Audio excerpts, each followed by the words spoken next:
السلام عليكم ورحمة الله. كنتمنى تكونوا بخير وعلى خير وانتم كتشوفوا هذا الفيديو، ومرحبا بكم عندي في القناة ومبروك عواشركم. اليوم غادي نشوفوا بانكيك ناجح 100%، كيجي خفيف رطب كيدوب في الفم وبمكونات اقتصادية موجودة في كل بيت، وغير بيضة وحدة ودغيا كيوجد سريع، كيجي مفشفش، ما كيجيش مدقص، ما كيجيش قاصح. الا بغيتو حتى نتوما نفس النتيجه بقاو معايا حتى الاخر تشوفوا المقادير وطريقه التحضير. غادي نحتاجو بيضه، 2 معالق كبار ديال الزيت، 2 معالق كبار ديال السنيده، قبيصه ديال الملح،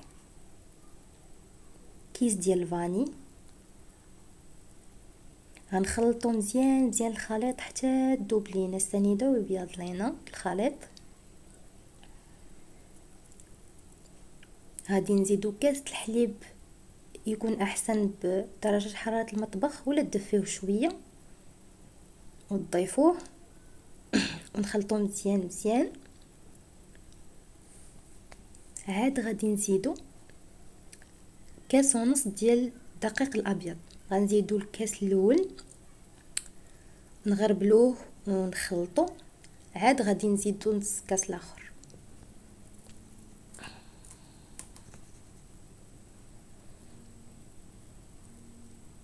غنزيدو نص كاس مع كيس ديال خميره الحلوى من فئه 8 غرام. تخلطو مزيان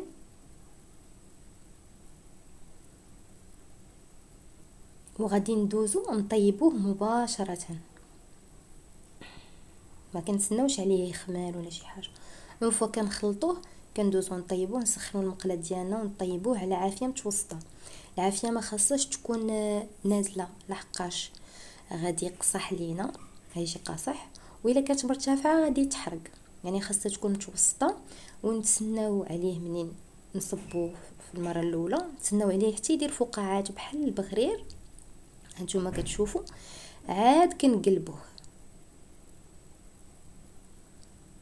صافي، نقلبوه نتسناو عليه غير شويه حسوا بيه يتحمر ونحيدوه. كما كتشوفوا ها هو راه كيتنفخ، هذا كيعني انه راه تيطيب، تيتفشفش من الداخل وكيطيب.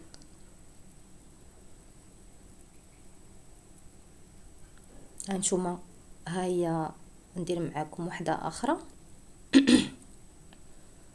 هنايا الا كانت المقله كتسخن لكم بزاف وخفتوها تحرق لكم البانكيك، تبردوها بحال كيما كتبردوا البغرير. كطيبي الاولى تبرديها بالماء، وعاد طيبي فيها الثانيه، وهكا غادا. هانتوما كتشوفوا حتى كيبانوا ليا دوك الفقاعات.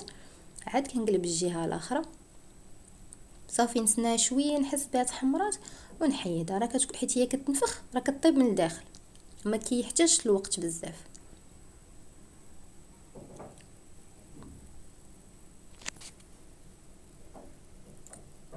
تبارك الله لا كيعطي كميه وفيره جدا. وشوفوا كيفاش مفشفش من الداخل ومحلول، غزال. بالنسبه للتقديم كيبقى على حسب الاختيار. انا هنايا هانتوما شوفوا باش قدمته، درت عليه العسل من الفوق. نتوما تقدروا ديروا البنان، تقدروا ديروا كيوي، الفخاز، الشوكولا، اللي عندكم اللي متوفر عندكم في البيت ديالكم. واذا عجبكم الفيديو شجعوني باعجاب واشتراك باش يوصلكم كل جديد، واقترحوا عليا الوصفات اللي بغيتوني نقدم لكم في الفيديوهات الجايه. وشكرا بزاف المتتبعات ديالي الوفيات، كنبغيكم. واللي وصلت لاخر الفيديو تخلي لي تعليق، وتسناو الجديد ان شاء الله وبصحه وراحه.